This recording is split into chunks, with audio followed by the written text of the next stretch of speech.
Hello everyone, जय हिंद। तो आज का ये जो हमारा वीडियो है ये प्रमुख ग्रैंड स्लैम पर आधारित है। यदि आपके एग्जाम में एक नंबर में भी साल भर में होने वाले चारों ग्रैंड स्लैम के विजेताओं से रिलेटेड प्रश्न पूछा जाएगा तो इसमें से आपका एक भी सिंगल प्रश्न मिस नहीं होने वाला है। बहुत ज्यादा लंबा वीडियो नहीं होगा क्योंकि टॉपिक वाइज जो स्पोर्ट्स सेक्शन है इसमें आपका ग्रैंड स्लैम भी इंपॉर्टेंट टॉपिक बन जाता है क्योंकि इससे एग्जाम में आपके क्वेश्चंस देखने को मिलते हैं। बहुत बेसिक से हम शुरू कर लेते हैं। ग्रैंड स्लैम टेनिस के चार प्रमुख टूर्नामेंट होते हैं साल भर में। सबसे पहले होता है ऑस्ट्रेलियन ओपन, फिर फ्रेंच ओपन, विंबलडन ओपन और अंत में होता है यूएस ओपन।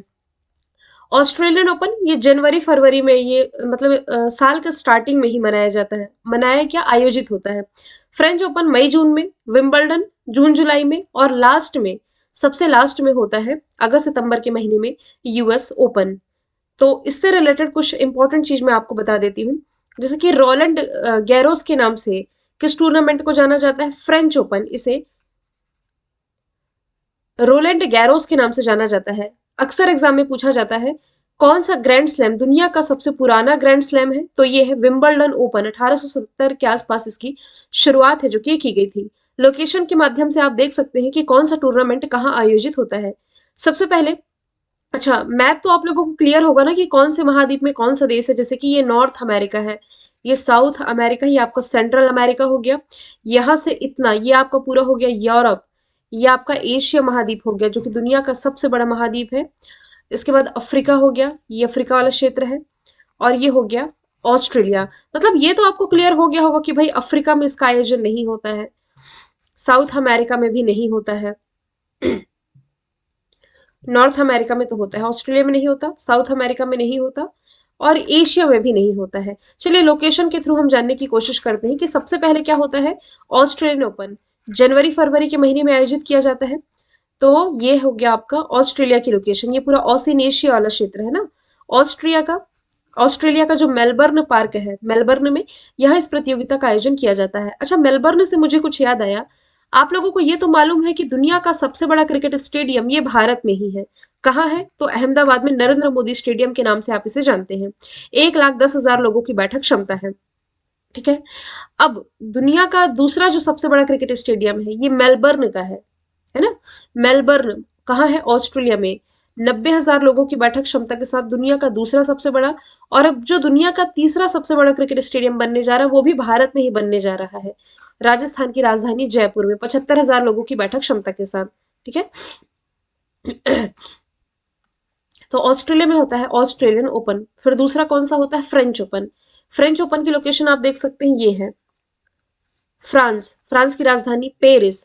पेरिस से आप ये भी रिलेट कर सकते हो कि 2024 में जो आपके समर ओलंपिक होंगे ना, ये भी पेरिस में आयोजित होंगे। अभी लास्ट समर ओलंपिक कहाँ हुआ था, 2020 वाला, टोक्यो जापान में। 4-4 साल में जैसे होता है, तो अब जो नेक्स्ट होगा पेरिस फ्रांस में आयोजित है जो कि ये किया जाएगा। तो यहीं पर क्या होता है, फ्रेंच ओपन का आयोजन होता है। अब तीसरा क्या है, विंबलडन ओपन। विंबलडन लोकेशन कहाँ देख पा रहे हैं आप, यहाँ इंग्लैंड क्लब, ये लंदन में आयोजित किया जाता है। यूके की कैपिटल लंदन में विंबलडन टूर्नामेंट होता है। और लास्ट में सबसे होता है यूएस ओपन। तो यूएस ओपन ये न्यूयॉर्क सिटी, ये यूएसए की लोकेशन यही कहीं पास न्यूयॉर्क है जहां यूएस ओपन आयोजित किया जाता है। अच्छा, न्यूयॉर्क से आप ये भी रिलेट कर सकते हो कि अभी हाल ही में ना ये पोलियो वायरस के कारण यहाँ आपातकाल लगा दिया गया है। ये चर्चे में था इसलिए मैं आप लोगों को बता रही हूँ। ठीक है। अब ये टूर्नामेंट का क्रम याद ना हो तो इसके लिए एक आप ट्रिक अपना सकते हैं। जैसे कि अल्फाबेटिकल ऑर्डर में देखें आप, ABCDEF इस तरह से, तो कुछ इजी हो सकता है आपको याद करने में। चलिए, जैसे कि मैंने वन लाइनर फॉर्मेट में लिखा है, यहाँ से आपको याद करा दूंगी किस तरह के मैदान पर खेला जाता है यदि पूछा जाए। तो ऑस्ट्रेलियन ओपन यानी कि शुरू का ग्रैंड स्लैम और अंतिम ग्रैंड स्लैम दोनों ही हार्ड कोर्ट पर खेला जाता है। जो दूसरा होता है क्ले कोर्ट, क्ले कोर्ट यानी कि मिट्टी के मैदान पर खेला जाता है। और विंबलडन ओपन ये ग्रास कोर्ट यानी कि घास के मैदान पर खेला जाता है।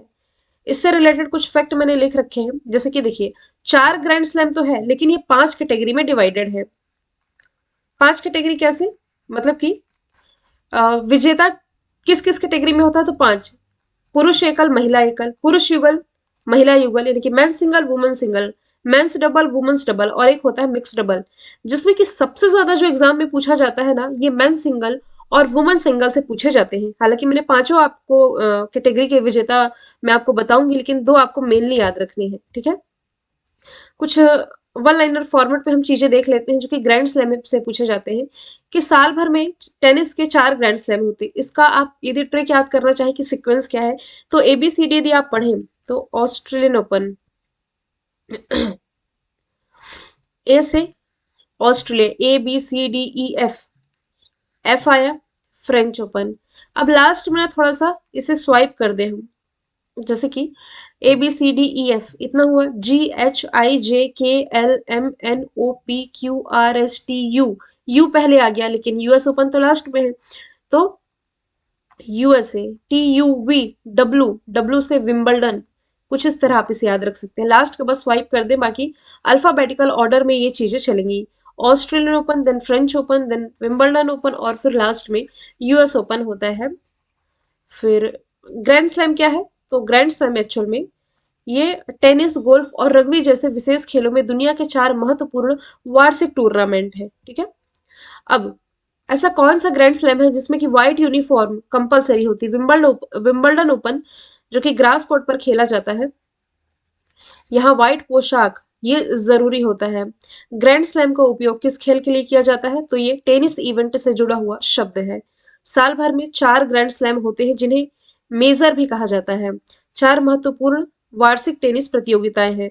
अब ये प्रश्न जरूर याद रखेंगे, ग्रास कोर्ट पर कौन सा खेला जाता है, तो ये खेला जाता है Wimbledon open. Australian open, US open hard court पर, फ्रेंच ओपन ये मिट्टी के मैदान पर हो जाएगा। ग्रैंड स्लैम जीतने वाले पहले भारतीय थे तमिलनाडु के महेश भूपति, और इतिहास में सबसे कम उम्र के ग्रैंड स्लैम विजेता ये मार्टिना हिंगिस थी। 16 साल की उम्र में इन्होंने अपना ग्रैंड स्लैम जीता था। बस इतने ही क्वेश्चन वन लाइनर फॉर्मेट में मैंने लिखे हैं। अब डिस्कस कर लेते हैं इस साल के विजेताओं के बारे में। एक लास्ट रह गया, टेनिस ग्रैंड स्लैम जीतने वाली पहली महिला जो थी मार्गरेट कोर्ट थी।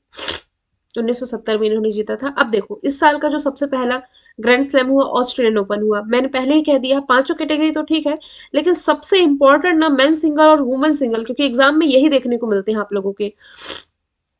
कहाँ आयोजित हुआ, तो मेलबर्न ऑस्ट्रेलिया में। संस्करण इसका 110वां था। इसमें की पुरुष एकल यानी कि मेन सिंगल का टाइटल जीता है राफेल नडाल ने, और वुमेन सिंगल का टाइटल जीता है एशले बार्टी ने। मैं आपको ये बता दूं, एडिशनल तौर पर जरूर याद रखेंगे, ये जो एशले बार्टी है मात्र 25 साल की उम्र में संन्यास ले चुकी है, और इतनी कम उम्र में इन्होंने संन्यास लेकर के दुनिया को चौंका दिया है।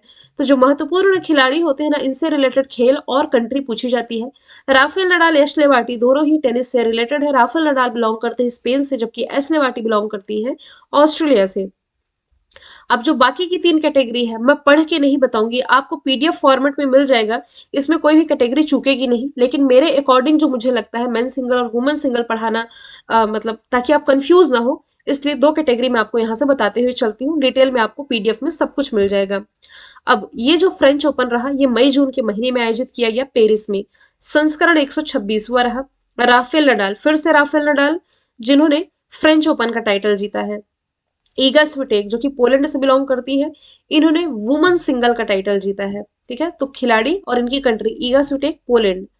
विंबलडन ओपन ग्रास कोर्ट पर खेला जाता है, लंदन में आयोजित किया गया। संस्करण था 135वां। अभी कंटिन्यू हम लोगों ने राफेल नडाल पढ़ा। अब पढ़िए नोवाक जोकोविक जो कि सर्बिया से बिलोंग करते हैं। इन्होंने विंबलडन ओपन में मेन सिंगल का टाइटल जीता है, जबकि वुमेन सिंगल का टाइटल जीता है एलिना रायबाकिना ने, जो कि कजाकिस्तान से बिलोंग करती हैं। अब लास्ट का था US ओपन जो कि सितंबर के महीने में संपन्न हुआ। कहाँ आयोजित होता है ये? न्यूयॉर्क, US में आयोजित किया जाता है। 142वां इसका एडिशन था। कार्लोस अल्कराज इनका पहला ग्रैंड स्लैम था, इसलिए इनका नाम भी हम लोगों ने पढ़ा था। कंट्री पूछी जा सकती है, स्पेन से ये बिलोंग करते हैं, और ईगा स्विटेक ये पोलैंड से। तो मेन सिंगल और वुमेन सिंगल दोनों में इन खिलाड़ियों का नाम आप याद रखेंगे। अब इस चार्ट को यदि आप देखेंगे तो बेहतर तरीके से आप लोगों को समझ में आएगा। इस चार्ट को आप इंपॉर्टेंट मार्क कर लें। आयोजन मतलब 4 टूर्नामेंट लिख दिए गए हैं, देखिए। सबसे पहले Australian open hard court, French open clay court, Wimbledon open grass court, और US ओपन ये भी हार्ड कोर्ट हो जाएगा। मेन सिंगल और वुमेन सिंगल चार्ट देखें तो स्टार्टिंग के 2 देखो, राफेल नडाल आपको इजीली याद हो जाएंगे, जिन्होंने स्टार्टिंग के 2 जीते हैं, ऑस्ट्रेलियन ओपन, फ्रेंच ओपन। फिर नोवाक जोकोविच और अल्कराज, ये नया नाम आप पढ़ रहे होंगे टेनिस की दुनिया में, क्योंकि इनका नाम हम बहुत कम देखने को मिलता है। कार्लोस अल्कराज, ये स्पेन से बिलोंग करते हैं, जिन्होंने यूएस ओपन जीता है। अब वुमेन सिंगल पर आ जाइए, तो ईगा स्विटेक से 2 याद रख लें, सेकंड और 4। जैसे कि आप लोगों ने मेन सिंगल में राफेल नडाल का 2 जगह याद रखा, फर्स्ट सेकंड, सेम वैसे ही 2 नाम, मतलब एक नाम 2 जगह कॉमन है, ईगा स्विटेक। विस्टेक लिखा, ये स्विटेक है, पोलैंड से बिलोंग करती हैं। और इन्होंने वुमेन सिंगल फ्रेंच ओपन और यूएस ओपन जीता है। एशले बार्टी जो संन्यास ले चुकी है ऑस्ट्रेलिया से, और एलेना रायबकिना कजाकिस्तान से, ये चारों कैटेगरी, और इसके मेन सिंगल वुमेन सिंगल ये रहे थे। बस बहुत ज्यादा डिटेल में पढ़ने की जरूरत नहीं है, इतना सफिशिएंट था इसके लिए। Thank you so much.